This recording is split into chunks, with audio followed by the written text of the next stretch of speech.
Hello, welcome. I thought I would make a small update video about the state of this project that I'm currently working on, which is an editor for the Nord Modular and the three versions that exists, the rack, the keys, and the micro modular.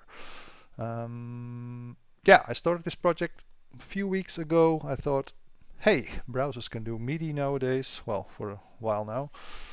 Let's see if we can make an editor for the Nord Modular G1 because it can be a hassle to get the original one working. Plus, a browser-based version offers some more options.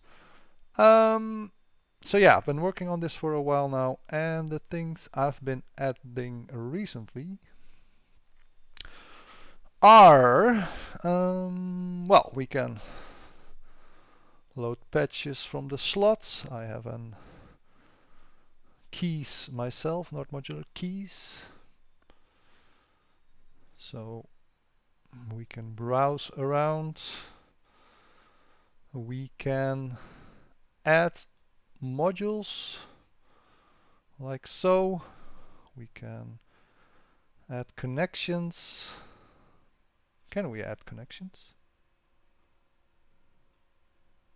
Interesting. Why? Oh, that's that was an output to an output. You can connect inputs to inputs, but you cannot connect outputs to outputs. That's how it works.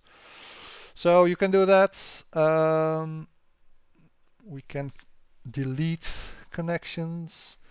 We can delete modules. Lots of modules don't have an interface yet. Some do. And that's what I'm mostly working on now. The ones that do not have an interface yet. This one has a very messy interface. The ones that do not have an interface yet have an automated layout that just like this one lists all the inputs and outputs, all the connectors from row by row.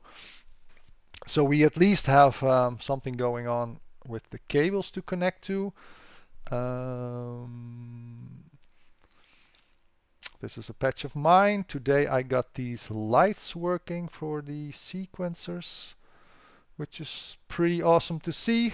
The synth constantly sends out messages with the state of these and other lights.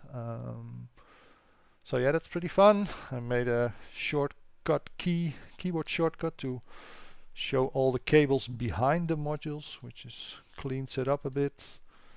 Yeah, like I said, you can add modules. We have an area where you cannot add them. That's also what the original editor does not allow you to do. Well, it doesn't show it, but you cannot add them there. It has the same behavior that it shifts modules downwards if you add them in a place where something's already happening. So it will just yeah, move everything down.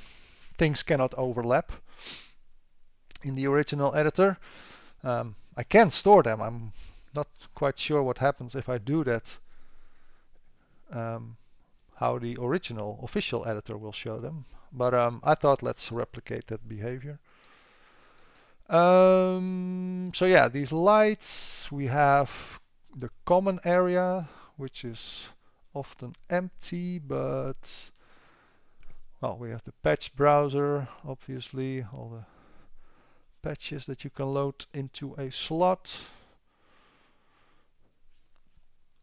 Common area is also empty here, but this one has a common area with a working decibel meter, VU meter.